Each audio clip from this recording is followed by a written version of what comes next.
נעשה ממש חבל תלייה. בוא, נתלה אותה גם כן. הם קוראים לעצמם בשם המזעזע, הורים שכולים לילדים חיים. במלחמה שלי, פשוט להציל את הילדים. להציל את הילדים מהזרועות של הרווחה. האויב שלהם הוא דווקא פקידות הסעד משירותי הרווחה, אלו שנכנסות ברגעים הכי קשים אל תוך התא המשפחתי המתפרק, בניסיון להציל את הילדים. משרד הרווחה תולש ילדים מההורים שלהם. מה שקורה בין גברים גרושים לנשים גרושות. אבות לא רואים את הילדים, אמהות לא רואים את הילדים. ואנחנו בעצם לוקחים את הצד של הילדים, מנסים להציל את הילדים.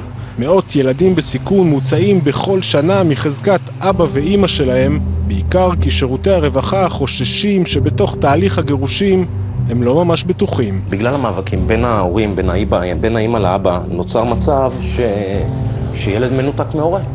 ברגע שילד מנותק מההורה, אני מכיר עשרות אבות וגם אמהות שלא רואים את הילדים שלהם כבר שנים.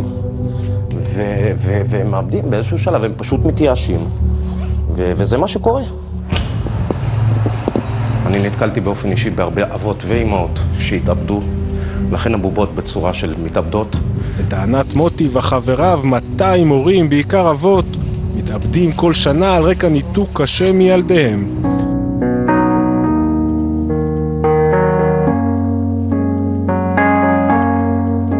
בחודשים האחרונים הם מנהלים קמפיין קיצוני נגד שירותי הרווחה.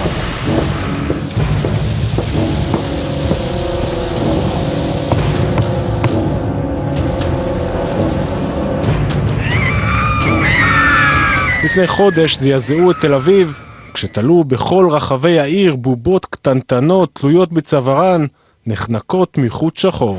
בניגוד לבובות הקטנות שעשינו, מזה אי אפשר יהיה להתעלם. זה לא בובות קטנות, זה בובות ענקיות.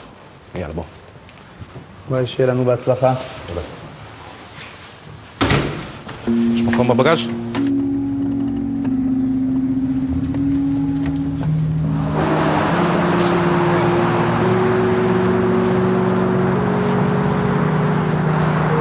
גם אבא וגם אמא צריכים ילד. תוציאו צווי מעצר אחד לשני, תעשו מה שאתם רוצים. אל תיתנו בשר לרווחה.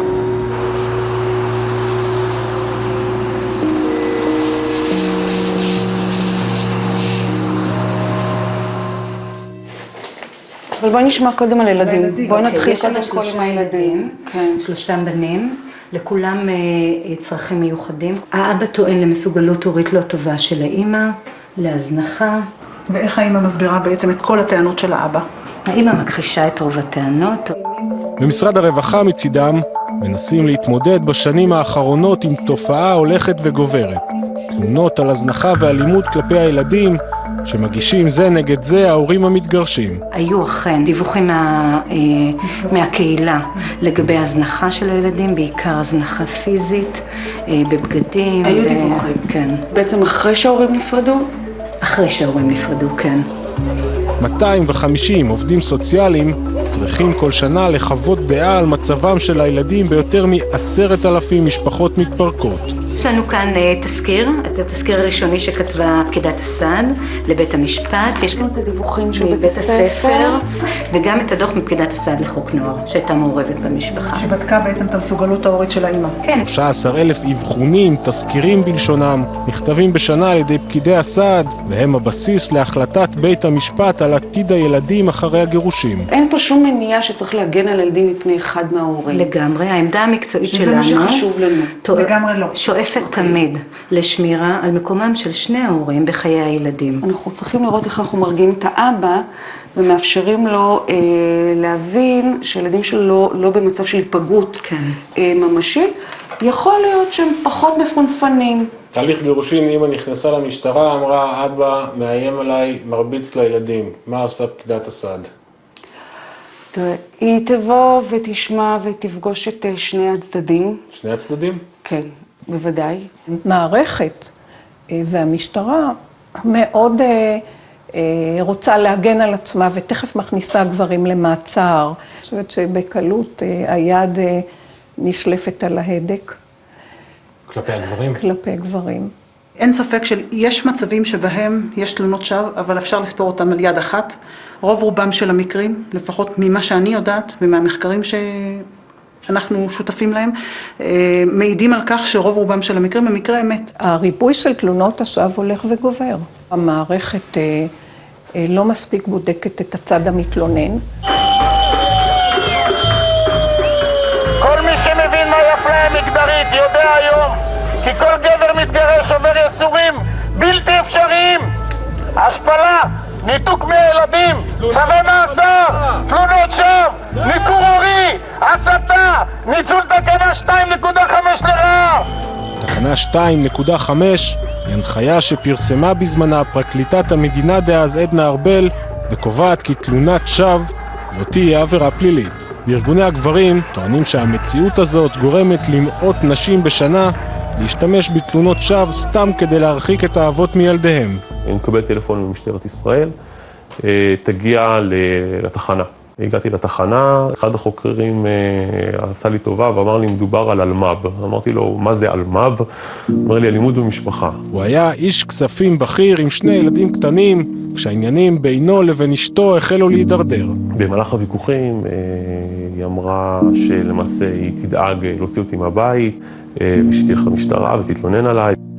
מה זמן אני לא אהיה פה? זה הבית שלי, למה אני לא אהיה פה? למה שאני לא אהיה פה? למה? ההתנהגות שלך, אתה לא תהיה. זה ביתי, ואני לא אצא מפה. אתה לא תהיה פה. אתה לא הולך עכשיו להתגרש, שיהיה לך הרבה יותר קשה כלכלית. תאמין לי, יש לי מזונות. תלונה במשטרה שמגישה נגדו אשתו על תקיפה פיזית מביאה למעצרו.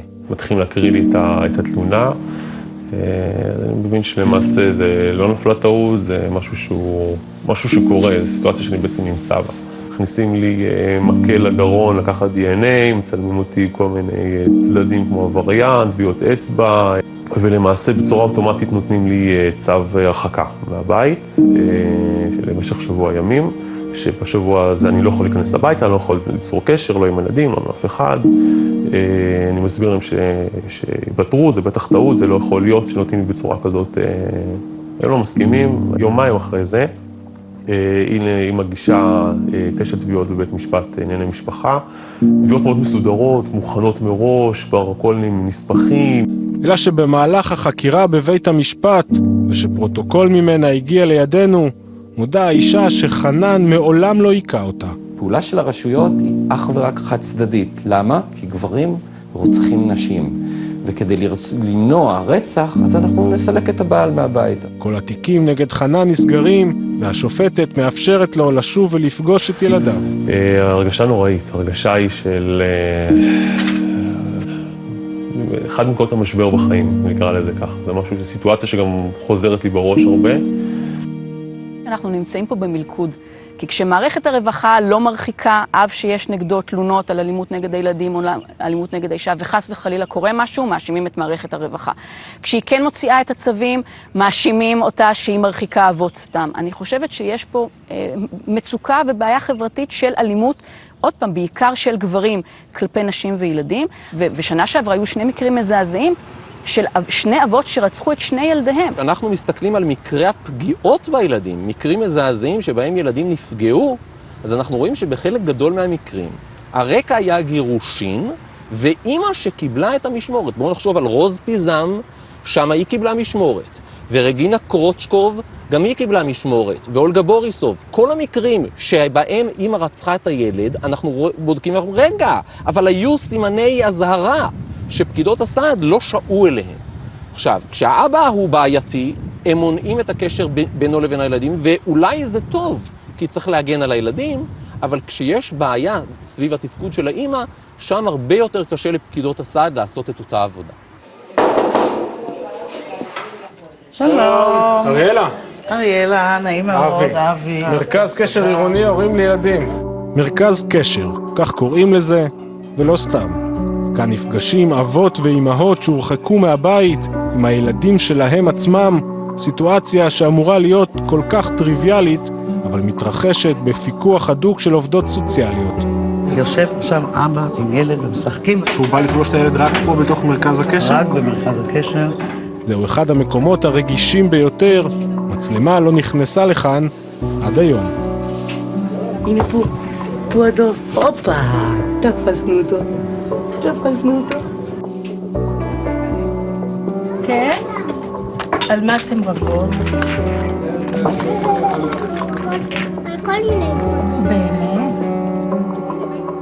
אני כאן 4 חודשים, לכתחילה לפגוש את הילדים זה היה מרכז קשר. לא היה קשה לכם זה שאתה רואה את הילדים פעם בשבוע? קשה מאוד מאוד מאוד מאוד, עד כדי שבחודשיים הראשונים שלא ראיתי אותם, חרב עלי עולמי. מבחינתי זהו, אין עולם. לא רצית לראות את הילדים יותר? אתה יכול לעשות משהו? בית משפט קבע ככה.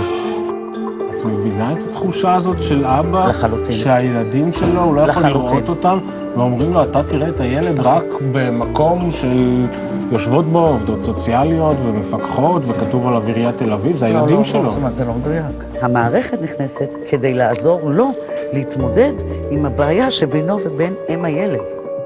מאוד חששתי. בשביל כל המילים האלה, מרכז קשר, רווחה, זה נשמע היה וואו. כשהגעתי לפה עולם אחר ממה שדמיינתי, מה שחשבתי. מקום שנתן לי ביום הראשון, חום, לי ולילדים, אהבה, חיבוק. סיטואציה נורא לא טבעית. כשמבודדים ומסתכלים רק על זה שהורה רואה את הילד שלו לפרק זמן מסוים, אך ורק במקום עם פיקוח, זה מקבל אסוציאציה מאוד שלילית. אבל הפיקוח נועד להגן על הקשר על מנת שהוא לא יתנתק. הוא לא נועד לפקח כי ההורה הוא הורה אינו ראוי. להפך, הוא הורה שחשוב גם להורה וגם לילד להמשיך את הקשר עד שהסערה נרגעת.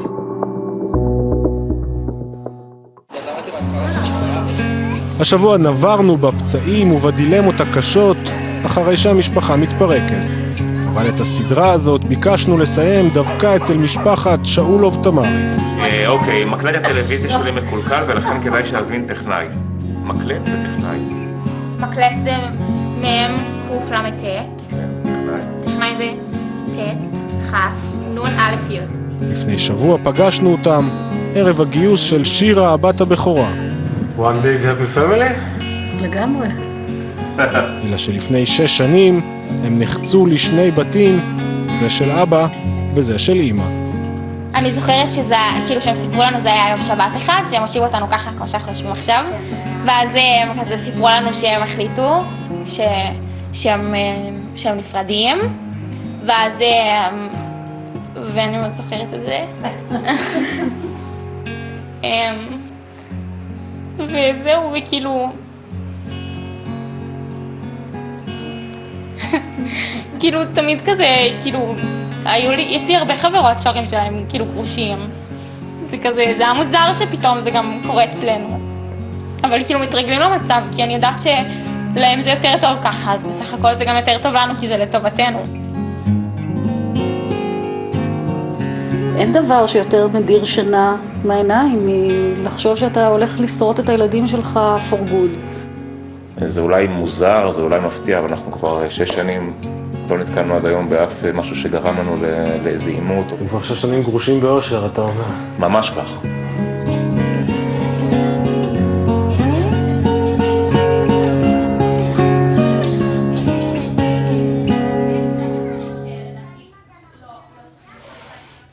טוב, אני יודעת שאתה צריך להגיד עכשיו כל מיני דברים, אבל אני אגיד לך.